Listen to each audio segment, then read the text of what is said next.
ഭാഗം 2 പുസ്തകം 6 അധ്യായം 1 ലോകരക്ഷകന്റെ സുവിശേഷ പ്രവർത്തനങ്ങളിൽ പരിശുദ്ധ മറിയത്തിന്റെ പങ്കാളിത്തം. ഈശോ അത്ഭുതം പ്രവർത്തിച്ച ഒട്ടുമിക്ക സന്ദർഭങ്ങളിലും പരിശുദ്ധ അമ്മയുടെ സാന്നിധ്യം ഉണ്ടായിരുന്നു. ഈശോയുടെ വീരോചിത പ്രവൃത്തികളുടെ വിവരണം എന്നെ സംബന്ധിച്ചിടത്തോളം ഏറെ ശ്രമകരമായ ഒരു കാര്യമാണ്. വിശുദ്ധ യോഹന്നാൻ കർത്താവിന്റെ അത്ഭുതങ്ങൾ വിവരിച്ച ശേഷം സുവിശേഷത്തിന്റെ സമാപന ഭാഗത്ത് ഇപ്രകാരം പറയുന്നു: യേശു ചെയ്ത മറ്റു പല കാര്യങ്ങളുമുണ്ട്. ആ ഗ്രന്ഥങ്ങൾ ഉൾക്കൊള്ളാൻ ലോകത്തിനു തന്നെ സാധിക്കാതെ വരുമെന്നാണ് എനിക്ക് തോന്നുന്നത്. യോഹന്നാൻ 21:25. ഒരു സുവിശേഷകൻ ഇപ്രകാരമാണ് പറയുന്നതെങ്കിൽ വെറും പൊടിയേക്കാൾ നിസ്സാരയും അജ്ഞേയമായ എനിക്കെങ്ങനെയാണ് ഇത് സാധ്യമാക്കുക? സഭയുടെ സ്ഥാപനത്തിനും വളർച്ചയ്ക്കും ആവശ്യമായ എല്ലാ കാര്യങ്ങളും ഉചിതമായ രീതിയിൽ സുവിശേഷകർ രേഖപ്പെടുത്തിയിട്ടുണ്ട്. എന്നാൽ പരിശുദ്ധ രാജ്ഞിയുടെ മഹത്തായ പ്രവർത്തനങ്ങളെക്കുറിച്ച് സുവിശേഷകൻ പറയാത്ത ചില കാര്യങ്ങൾ ഇവിടെ രേഖപ്പെടുത്താൻ ഞാൻ ആഗ്രഹിക്കുന്നു. മറ്റു കാര്യങ്ങൾ സുവിശേഷകൻ കുറിച്ചു വച്ചിരിക്കുന്നതിനാൽ അവയെ പുനരാഖ്യാനം ചെയ്യാൻ എനിക്കു നിർദ്ദേശം ലഭിച്ചിട്ടില്ല. പരിശുദ്ധ അമ്മയെ സംബന്ധിച്ച ചില കാര്യങ്ങൾ കുറിച്ചുവയ്ക്കുകയും അവയെ ഓർമ്മയിലുറപ്പിക്കുകയും ചെയ്തതിലൂടെ എനിക്കേറെ ആശ്വാസവും ആത്മീയോന്നതിയും ലഭിച്ചിട്ടുണ്ട്. ഗലീലയിലെ കാനായിൽ നിന്ന് രക്ഷകനായ ക്രിസ്തു തിബേരിയോസ് തീരത്തുള്ള വലിയ പട്ടണമായ കഫർനാമിൽ എത്തിച്ചേർന്നു. അവർ അവിടെ ഏതാനും ദിവസം താമസിച്ചു. യോഹന്നാൻ 2:12. എന്നാൽ പെസഹ ആചരിക്കുന്നതിനുള്ള സമയം അടുത്തു വന്നതിനാൽ അവിടെ ഏറെ തങ്ങാതെ അവൻ ജെറുസലേമിലേക്ക് യാത്ര പുറപ്പെട്ടു. മാർച്ച് മാസത്തിലെ 14-ാം ചാന്ദ്രദിനത്തിൽ പെസഹ ആഘോഷിക്കേണ്ടിയിരുന്നു. അവന്റെ അമ്മയാകട്ടെ നസ്രത്തിലെ ഭവനം ഉപേക്ഷിച്ച് അവന്റെ എല്ലാ യാത്രകളിലും അവനെ അനുഗമിച്ചു. ഈ അനുഗമിക്കൽ നീതിസൂര്യൻ മരണഗർത്തത്തിൽ മുങ്ങിയ നിമിഷം വരെയും നീണ്ടു. ഈ അവസരങ്ങളിലെല്ലാം പരിശുദ്ധ അമ്മയും തന്റെ പുത്രനെ പോലെ പദയാത്ര ചെയ്യുകയായിരുന്നു. ഈ യാത്രക്കിടയിൽ ഈശോ ക്ഷീണിതനായിട്ടുണ്ടെങ്കിൽ അമ്മ അതിലെത്രയോ അധികമായി ക്ഷീണിതയായിട്ടുണ്ടാകും. മാറി മാറി വരുന്ന കാലാവസ്ഥകളിലും കഷ്ടപ്പെട്ട പദയാത്രകളിലും എന്തെല്ലാം ബുദ്ധിമുട്ടുകൾ അമ്മയ്ക്ക് നേരിടേണ്ടി വന്നിരിക്കാം. മനുഷ്യവർഗത്തിനു വേണ്ടി അവൾ അനുഭവിച്ച കഷ്ടതകൾക്ക് പ്രതിനന്ദി അർപ്പിക്കാൻ ഭൂമിയിലെ സകല മനുഷ്യരും ഒരുമിച്ച് പ്രയത്നിച്ചാലും മതിയാവുകയില്ല. ചില അവസരങ്ങളിൽ തനിക്കെടുക്കാവുന്നതിലുമധികം ശാരീരിക നൊമ്പരങ്ങളും കഷ്ടപ്പാടുകളും അവൾക്ക് സഹിക്കേണ്ടി വന്നിരുന്നു. ആ അവസരങ്ങളിൽ കർത്താവ് അത്ഭുതം പ്രവർത്തിച്ച് അവളെ സുഖപ്പെടുത്തിയിട്ടുണ്ട്. അവർ തങ്ങിയ ഇടങ്ങളിൽ വിശ്രമമെടുക്കാൻ പുത്രൻ പലപ്പോഴും അമ്മയെ നിർബന്ധിച്ചിരുന്നു. അവൻ നൽകിയ ആശ്വാസം ചിറകുള്ള ശലഭത്തെപ്പോലെ ആയാസരഹിതയായി സഞ്ചരിക്കാൻ അവളെ സഹായിച്ചു. സുവിശേഷത്തിന്റെ പ്രമാണങ്ങൾ മുഴുവൻ അമ്മയുടെ ഹൃദയത്തിൽ കുറിക്കപ്പെട്ടിട്ടുണ്ടായിരുന്നു. എന്നിട്ടും ഒരു പുതിയ ശിഷ്യൻ ആദ്യമായി സുവിശേഷം ശ്രവിക്കുന്ന താൽപര്യത്തോടെയാണ് അമ്മ പുത്രന്റെ സന്ദേശങ്ങൾ കേട്ടിരുന്നത്. അമ്മ മുട്ടിന്മേൽ നിന്നുകൊണ്ടാണ് മകന്റെ സുവിശേഷ പ്രഘോഷണങ്ങൾ ശ്രവിച്ചിരുന്നത്. അപ്രകാരം അവനോടും അവന്റെ പ്രമാണങ്ങളോടും ഉള്ള ആരാധനയും ബഹുമാനവും അവൾ വെളിപ്പെടുത്തി. തന്റെ പുത്രന്റെ ആന്തരിക വ്യാപാരങ്ങളെല്ലാം കൃത്യമായി അറിഞ്ഞിരുന്ന അമ്മ പുത്രന്റെ വചനങ്ങളാകുന്ന വിത്തുകൾ മനുഷ്യഹൃദയങ്ങളിൽ വളരാൻ കണ്ണുനീരോടെ പ്രാർത്ഥിക്കുകയും അനുഗ്രഹങ്ങൾ യാചിക്കുകയും ചെയ്തിരുന്നു. പുത്രനോടുള്ള തന്റെ സ്നേഹവും ഭക്തി ആദരവുകളും മറ്റു മക്കളും അനുകരിച്ച് അപ്രകാരം ആയിത്തീരാനും അവിടുത്തെ ഉപദേശങ്ങൾ അവരുടെ ജീവിതത്തിൽ പകർത്താനും അമ്മ അവർക്ക് പ്രചോദനങ്ങൾ നൽകി. ദൈവപുത്രന്റെ വചനങ്ങൾ ഹൃദയത്തിൽ സ്വീകരിച്ച ആത്മാക്കളുടെ ആന്തരിക അവസ്ഥയും വരപ്രസാദവും അവൾക്ക് ദൃശ്യമായിരുന്നു. ഈ സവിശേഷ വരം ആത്മീയ ശക്തികളും നന്മകളും അവളിൽ നിറച്ചു. ദൈവസ്നേഹത്താൽ അവളുടെ ഹൃദയം ജ്വലിച്ചു. ഈ സൗഭാഗ്യങ്ങൾ നഷ്ടപ്പെടുത്തുന്ന അനേകം ആത്മാക്കളുടെ ദയനീയ അവസ്ഥയെ ഓർത്ത് അവൾ കണ്ണുനീരോടെ പ്രാർത്ഥിക്കുകയും പരിതപിക്കുകയും ചെയ്തു. സൃഷ്ടികൾ തങ്ങളുടെ സ്രഷ്ടാവിനെ അറിയുകയും സ്നേഹിക്കുകയും ചെയ്യാത്തതിനെ ഓർത്ത് അവൾ വേദനിച്ചു. ദൈവത്തിന്റെ വരപ്രസാദം ഹൃദയത്തിലേറ്റുവാങ്ങാൻ മനസ്സില്ലാത്ത ആത്മാക്കളെ ഓർത്ത് തീവ്ര ദുഃഖത്താൽ അമ്മയുടെ കണ്ണുകളിൽ നിന്ന് രക്തക്കണ്ണീരൊഴുകി. ലോക ചരിത്രത്തിലെ സകല രക്തസാക്ഷികളും അനുഭവിച്ചതിനേക്കാളും അധികമായിരുന്നു ആ നൊമ്പരം. കർത്താവിന്റെ കൂടെ വന്നവരെയെല്ലാം അവിടുന്ന് തന്റെ ദൗത്യത്തിൽ പങ്കാളികളാക്കി. അമ്മയും അവരെ തനിക്കുള്ളവരായി ഹൃദയപൂർവ്വം സ്വീകരിച്ചു. അവരോട് ഏറ്റവും വിവേകത്തോടും ജ്ഞാനത്തോടും കൂടി സംസാരിച്ചു. അപ്പസ്തോലന്മാരായി തിരഞ്ഞെടുക്കപ്പെട്ടവർക്ക് പ്രത്യേകമായ സ്ഥാനം ആ സ്നേഹത്തിലുണ്ടായിരുന്നു. അവർക്കമ്മയെപ്പോലെ അവൾ വർത്തിച്ചു. ഒരു രാജ്ഞിക്കടുത്ത രീതിയിൽ അവർക്ക് വേണ്ട എല്ലാ കാര്യങ്ങളും നൽകി പരിപാലിച്ചു. തന്റെ കൈവശമുള്ള സാധന സാമഗ്രികൾ തീർന്നപ്പോൾ തന്റെ മാലാഖമാരെ നിയോഗിച്ച് എല്ലാ ആവശ്യങ്ങളും നിറവേറ്റിക്കൊടുത്തിരുന്നു. അവർക്ക് ആത്മീയ അഭ്യുന്നതിയുണ്ടാകാൻ അവൾ കഠിനമായി യത്നിച്ചു. വിവേകമതിയായ അമ്മയും ജ്ഞാനിയായ അധ്യാപികയുമായി കർത്താവിന്റെ ശിഷ്യരായ സ്ത്രീ പുരുഷന്മാർക്ക് പ്രാർത്ഥനയും ഉപദേശവും ജീവിത മാതൃകയും നൽകി അവരെ വളർത്തി. ആദ്യകാലങ്ങളിലെല്ലാം അവരിൽ പലരെയും സംശയങ്ങളും പ്രലോഭനങ്ങളും അലട്ടിയിരുന്നു. ആ സമയങ്ങളിലെല്ലാം അമ്മ അവർക്ക് തുണയായി നിന്നു. തന്റെ കരുണയാലും സൗഹൃദത്താലും സാമീപ്യത്താലും അവരെ ആശ്വസിപ്പിക്കുകയും ആനന്ദിപ്പിക്കുകയും ചെയ്തു. അവളുടെ ജ്ഞാനത്താൽ അവർ ധന്യരായി. ആശ്വാസവചനങ്ങളാൽ അവർ സന്തോഷചിത്തരായി. എളിമയാൽ മാതൃകയേകി. പരിശുദ്ധാരൂപിയുടെ കലവറ തന്നെയായ മറിയം അവരെ അനുഗ്രഹങ്ങളാൽ സമ്പന്നരാക്കി. ശിഷ്യരെ വിളിച്ചതു മുതൽ നീതിമാന്മാരെ വിശ്വാസത്തിൽ സ്ഥിരപ്പെടുത്തിയതുവരെയുള്ള കാര്യങ്ങൾക്ക് അവൾ കർത്താവിന് പ്രതിനന്ദിയായി സ്തുതികീർത്തനങ്ങൾ രചിച്ച് ആലപിച്ചു. സുവിശേഷകർ പറഞ്ഞിട്ടുള്ളതുപോലെ ഗലീലയരായ ചില സ്ത്രീകൾ കർത്താവിനെ അനുഗമിച്ചു. അവൻ രോഗശാന്തി നൽകിയവരും പിശാചുക്കളിൽ നിന്നും മോചനം കൊടുത്തവരുമായ ചിലരും അവന്റെ അനുയായികളായി തീർന്നു. മർക്കോസ് 15, ലൂക്ക 8. നിത്യജീവന്റെ ഉടയവനായവൻ ആരെയും തന്റെ അനുയായികളാകുന്നതിൽ നിന്ന് തടഞ്ഞില്ല. ആ സ്ത്രീകളിൽ ചിലർ അവന്റെ ശുശ്രൂഷകളിൽ ശ്രദ്ധിക്കുകയും പരസ്യ ജീവിതത്തിന്റെ ആരംഭം മുതൽ അവനോടൊപ്പം സഞ്ചരിക്കുകയും ചെയ്തുകൊണ്ടിരുന്നു. ദൈവം തന്റെ ജ്ഞാനത്താൽ പരിശുദ്ധ അമ്മയ്ക്ക് യോജിച്ച അനുയായികളെ നൽകി. ഈ സ്ത്രീകളുടെ കാര്യത്തിൽ അമ്മ പ്രത്യേകം തൽപരയായിരുന്നു. അവരെ തന്റെ ചുറ്റും ഇരുത്തി പഠിപ്പിച്ചു. അവർക്ക് നല്ല വഴി പറഞ്ഞുകൊടുത്തു.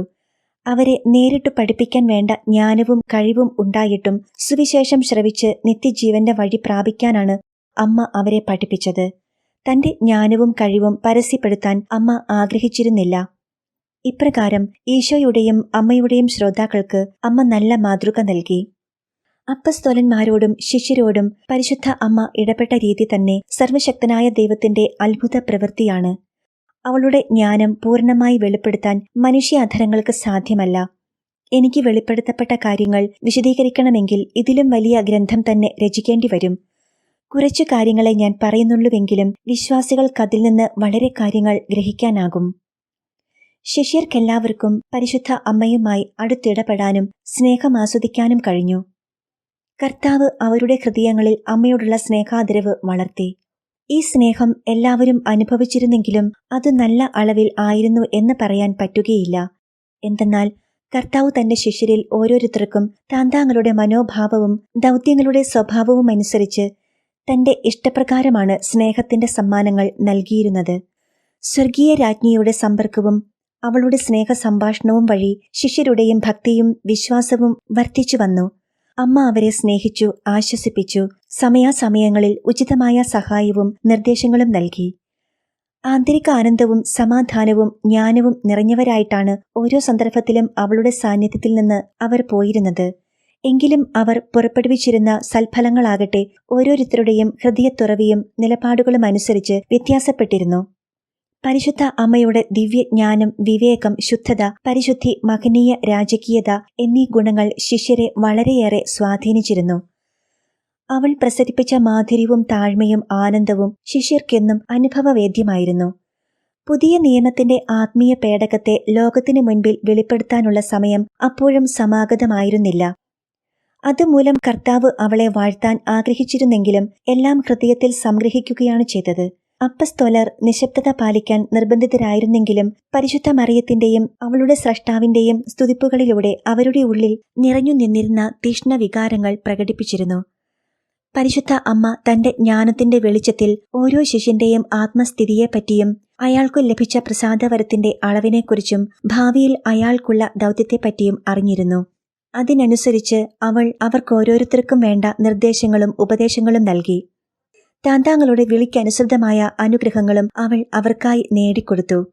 കേവലം ഒരു സൃഷ്ടി മാത്രമായ അവൾക്ക് തന്റെ തീക്ഷ്ണതയാലും പെരുമാറ്റത്താലും കർത്താവിനെ സന്തോഷിപ്പിക്കാൻ കഴിഞ്ഞുവെന്ന വസ്തുത മാലാഖമാർക്കിടയിൽ അത്യധികമായ ആനന്ദവും നിസ്സീമമായ ബഹുമാനവും ഉണർത്തി.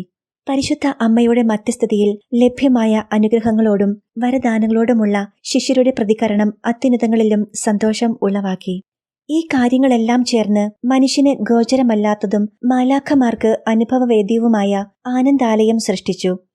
വിശുദ്ധ പത്രോസും വിശുദ്ധ യോഹന്നാനുമാണ് ഈ അനുഭവത്തെ പ്രത്യേകമായി സ്വന്തമാക്കിയത്. ക്രിസ്തുവിന്റെ വികാരി എന്ന നിലയിൽ ഭാവിയിൽ സമരസഭയുടെ നേതൃത്വം വഹിക്കേണ്ടവനാണ് പത്രോസ്.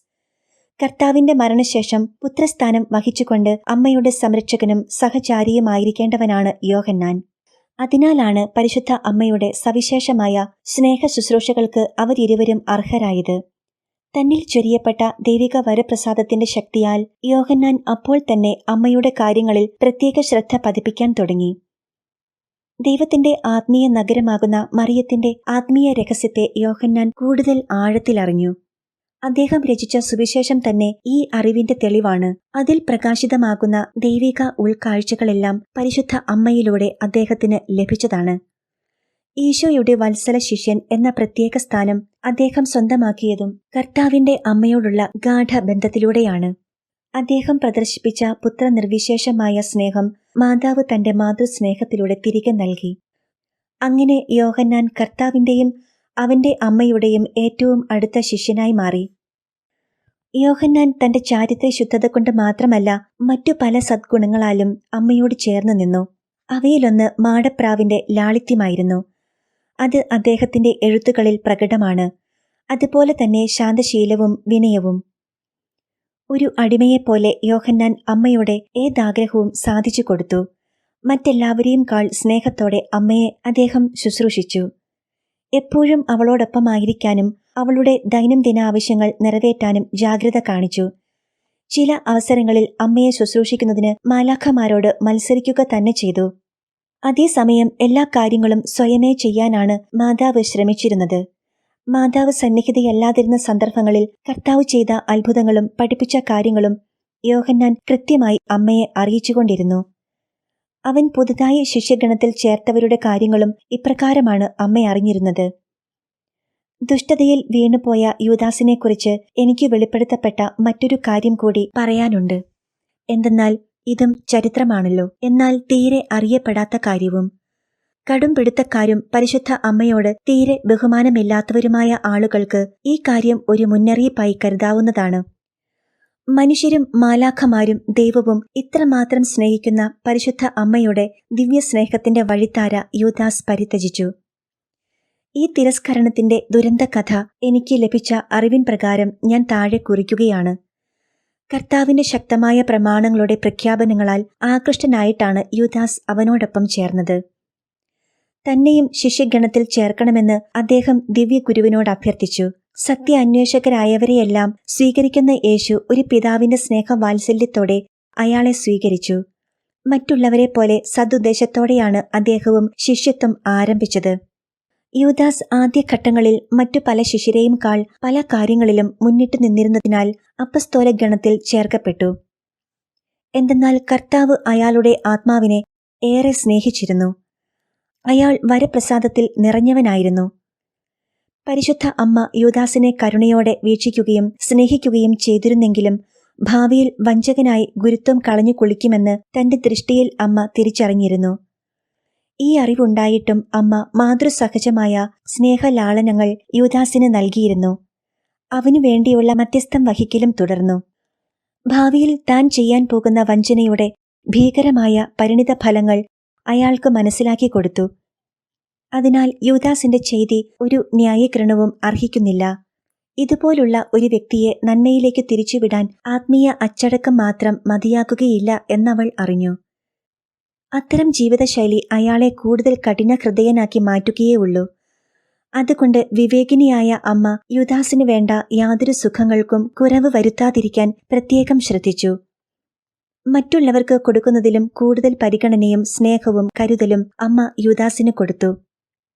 അയാളുമായി ഇടയ്ക്ക് അമ്മ സ്നേഹ സംഭാഷണത്തിലേർപ്പെടുമായിരുന്നു. ഈ കരുതലിന്റെ ഫലമെന്താണെന്ന് സുവിശേഷത്തിൽ വായിച്ചറിയാൻ സാധിക്കും. മറ്റു ശിഷ്യന്മാർ ഒരിക്കൽ മറിയത്തിന്റെ പക്കൽ തങ്ങൾക്കുള്ള സ്ഥാനവലിപ്പത്തെപ്പറ്റി തർക്കത്തിൽ ഏർപ്പെട്ടു. യൂദാസ് നിശബ്ദനായിരുന്നു.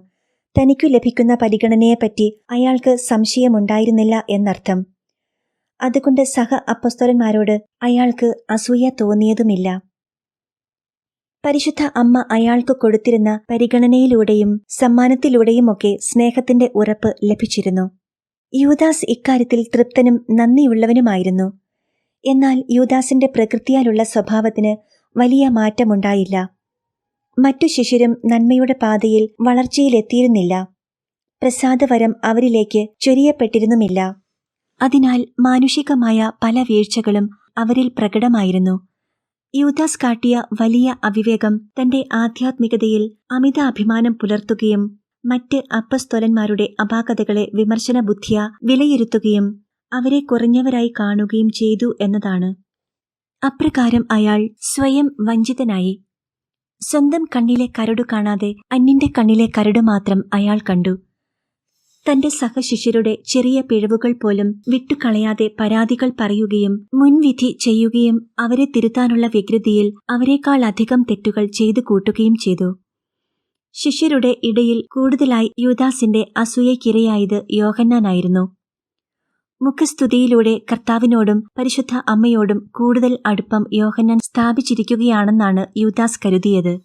തനിക്ക് അവർ രണ്ടുപേരും പ്രത്യേകമായ അനുഗ്രഹങ്ങൾ നൽകിയ കാര്യം അവൻ വിസ്മരിച്ചു. എന്നാൽ ഇതുവരെയും യൂദാസിന്റെ പാപങ്ങൾ ലഘുവായിരുന്നു. അതുകൊണ്ട് വിശുദ്ധീകരണ വരപ്രസാദം അയാൾക്ക് നഷ്ടപ്പെട്ടിരുന്നില്ല. എന്നാൽ അവ അയാളുടെ നിലപാടുകളെ വെളിവാക്കി. തന്റെ തിന്മകളിൽ അയാൾ ഉറച്ചു നിൽക്കുകയും ചെയ്തു. യൂദാസ് തന്റെ ഉള്ളിൽ കൊണ്ടു നടന്നിരുന്നത് അഹങ്കാരവും അമിത ആത്മവിശ്വാസവുമായിരുന്നു. ഈ മനോഭാവം അയാളെ അസൂയയിലേക്കും പരപുച്ഛത്തിലേക്കും ദുർവിധികളിലേക്കും നയിച്ചു. ദൈവത്തോടുള്ള വിധേയത്വം കുറഞ്ഞു. മനുഷ്യരോട് കരുണയില്ലാതെയായി. അയാളുടെ ആത്മാവിന്റെ പ്രകാശം ക്ഷയിച്ചുപോയി. പരിശുദ്ധ അമ്മയെയും സഹ അപ്പസ്തോലന്മാരെയും അവജ്ഞയോടുകൂടി സമീപിച്ചു തുടങ്ങി. അവരുമായുള്ള സഹവാസം അയാൾക്ക് അസഹ്യമായി. അവരുടെ ദൈവിക നടപടികൾ അയാൾക്ക് അരോചകമായി. പരിശുദ്ധ അമ്മ യൂദാസിന്റെ പ്രകടമായ ഈ മാറ്റം പെട്ടെന്ന് തിരിച്ചറിഞ്ഞു. ഈ മാർഗഭ്രംശത്തിൽ നിന്ന് അയാളെ കരകയറ്റാൻ അവൾ അവനോട് ഒരു കുഞ്ഞിനോടെന്ന പോലെ ദയയും മാധുര്യവുമുള്ള വാക്കുകൾ കൊണ്ടും യുക്തി ഉപയോഗിച്ചും സംസാരിച്ചു. ഈ ഇടപെടൽ യൂദാസിന്റെ ഹൃദയത്തിലെ കൊടുങ്കാറ്റിനെ ചിലപ്പോഴൊക്കെ ശാന്തമാക്കിയിരുന്നു. എന്നാലും ഈ ശാന്തത അധികം നിലനിന്നില്ല. അത് വീണ്ടും അയാളെ അലട്ടിക്കൊണ്ടിരുന്നു. സാത്താൻ അയാളുടെ ഉള്ളിൽ പ്രവേശിച്ചതുമൂലം അയാൾ ആ നിഷ്കളങ്കയായ മാടപ്രാവിനെതിരെ രോഷം കൊള്ളാൻ തുടങ്ങി. തന്നിലെ തിന്മയുടെ പ്രവർത്തനങ്ങളെ ന്യായീകരിച്ചും ലഘൂകരിച്ചും അയാൾ കർത്താവിൽ നിന്നും പരിശുദ്ധ അമ്മയിൽ നിന്നും മനസ്സുകൊണ്ടകന്നു നിന്നു. തന്റെ ഹൃദയ വിചാരങ്ങൾ അവർ രണ്ടുപേരും അറിയുന്നില്ല എന്നയാൾ കരുതി. എന്തൊരു മൗഢ്യം! ഇങ്ങനെ അയാൾ കരുണയുടെ മാതാവിനോട് അനാദരവ് കാണിക്കുകയും അവളുടെ സതുപദേശങ്ങളെ പുച്ഛിച്ചു തള്ളുകയും ചെയ്തു. ഇപ്രകാരമുള്ള നന്ദിഹീനത മൂലം അയാൾക്ക് ദൈവാരൂപി നഷ്ടമായി. കർത്താവ് യൂദാസിനെ അവൻ അർഹിക്കുന്ന വിധത്തിൽ അവന്റെ ഇഷ്ടത്തിന് വിട്ടുകൊടുത്തു.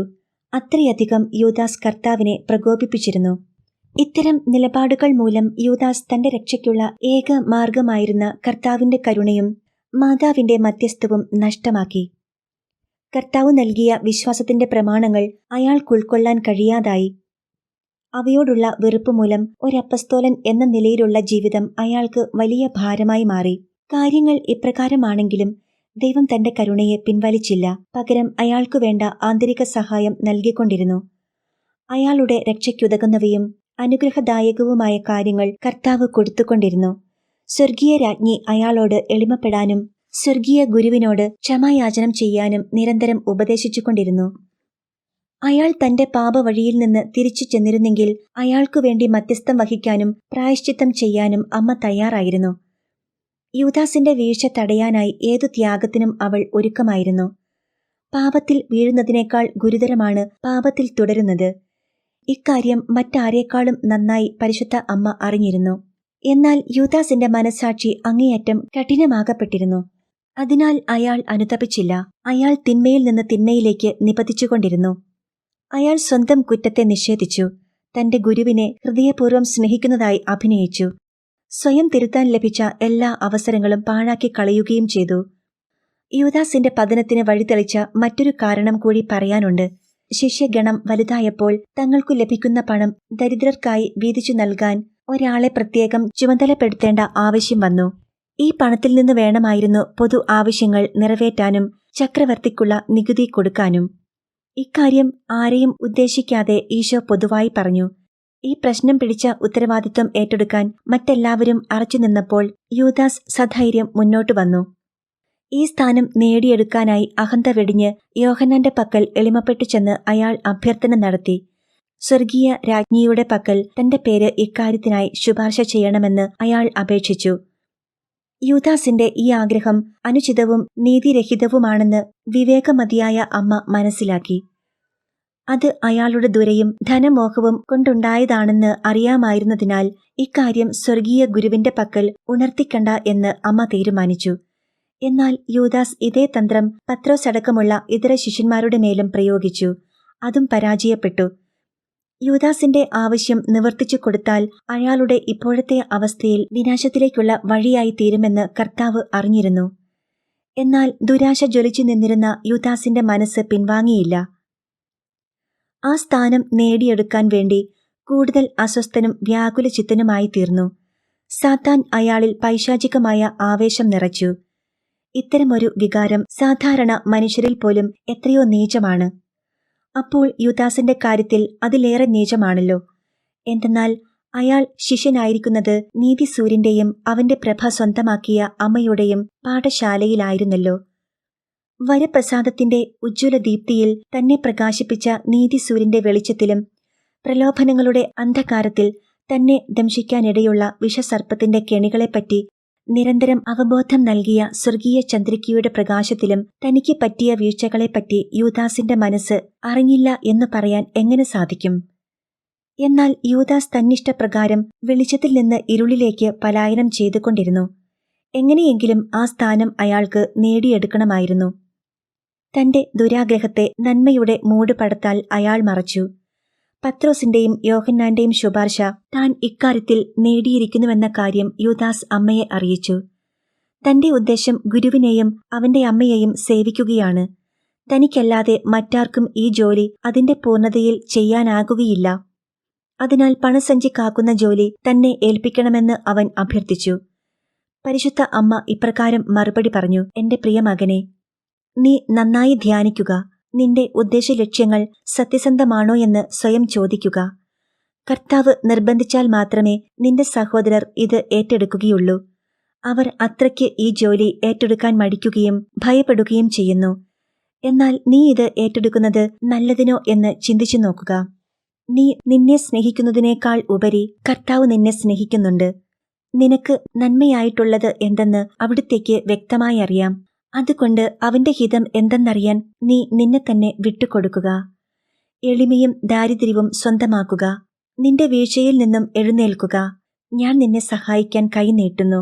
എന്റെ മകൻ നിന്നോട് തീർച്ചയായും കരുണ കാണിക്കും.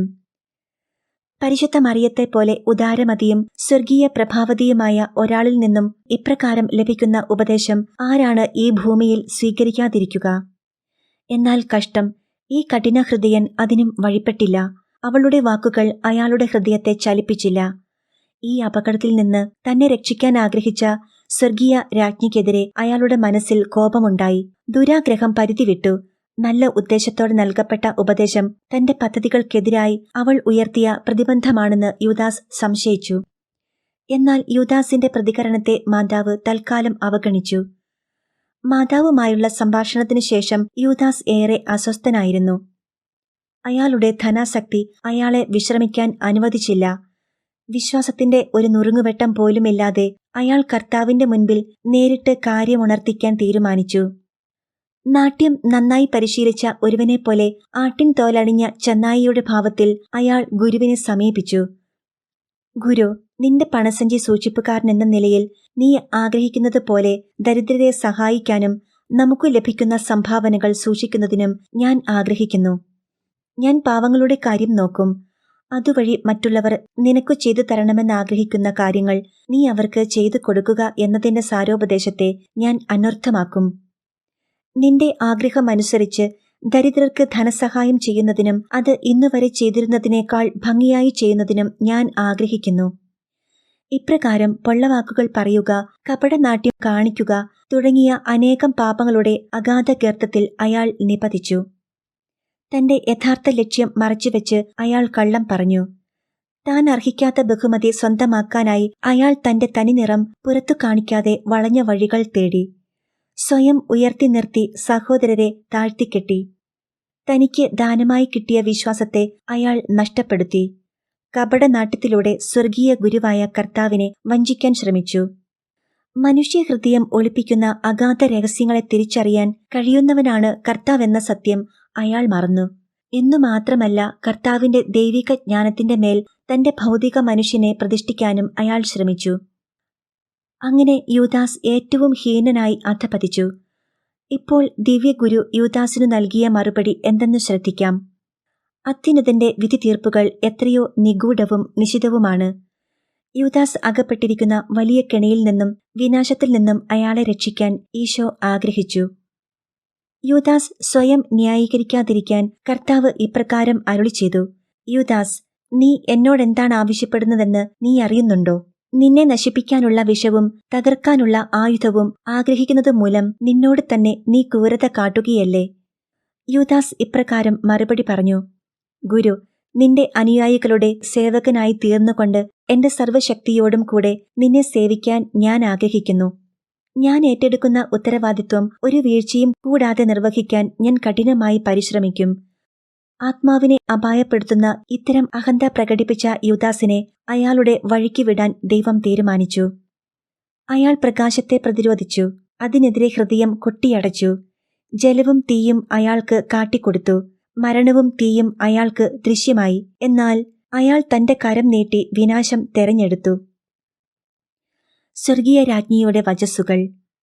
എന്റെ മകളെ, ഈ അധ്യായത്തിൽ നീ എഴുതിയിട്ടുള്ളതെല്ലാം ഈ ലോകത്തിൽ മാംസബന്ധിതരായി ജീവിച്ച് നിത്യാനന്ദം നഷ്ടപ്പെടുത്താൻ സാധ്യതയുള്ളവർക്കുള്ള മുന്നറിയിപ്പുകളാണ്. അങ്ങനെയുള്ളവരോട് ഇപ്രകാരം ഞാൻ പറയുന്നു: നിങ്ങൾ എന്റെ മധ്യസ്ഥം തേടുകയും അത്യുന്നതന്റെ നിയമങ്ങളെ ഭയപ്പെടുകയും ചെയ്യുക. കർത്താവിൽ നിന്ന് സമ്മാനം സ്വന്തമാക്കാനും നിത്യരക്ഷയിൽ എത്തിച്ചേരാനുമുള്ള ഉത്തമ മാർഗമാണിതെന്ന് എല്ലാ മനുഷ്യരും അറിയട്ടെ. കർത്താവ് തന്റെ അന്ത്യ അത്താഴവേളയിൽ പ്രിയ ശിഷ്യനായ യോഹന്നാന് വെളിപ്പെടുത്തിയ രഹസ്യങ്ങളിലൊന്ന് ഇതായിരുന്നു. അത് എന്നോടുള്ള ഗാഢസ്നേഹത്തെ പ്രതി യോഹന്നാനെ എന്റെ ഏറ്റവും അടുത്ത ശിഷ്യനാക്കി തീർത്തു. മറുഭാഗത്ത് യൂദാസാകട്ടെ, ഞാൻ അയാളിൽ ചൊരിഞ്ഞ സ്നേഹവും കരുണയും തിരസ്കരിച്ച് നാശത്തിൽ നിപതിക്കുകയും ചെയ്തു. കർത്താവിന്റെ പീഡാസഹനത്തിലും ദുഃഖത്തിലും ഞാനും പങ്കാളിയാണെന്ന സത്യവും യോഹന്നാൻ എന്നെ പ്രത്യേകമായി സംരക്ഷിക്കണമെന്ന നിർദ്ദേശവും ആ സമയം യോഹന്നാന് വെളിവാക്കപ്പെട്ടു. എന്റെ പ്രിയമകളെ, ഒരു മാലാഖയ്ക്കും ഉപരിയായ വിശുദ്ധിയും നൈർമല്യവും ഞാൻ നിന്നിൽ നിന്നും ആവശ്യപ്പെടുന്നു. നീ അതിനായി പരിശ്രമിച്ചാൽ വിശുദ്ധ യോഹന്നാനെ പോലെ നീ എനിക്ക് പ്രിയങ്കരിയായി തീരും.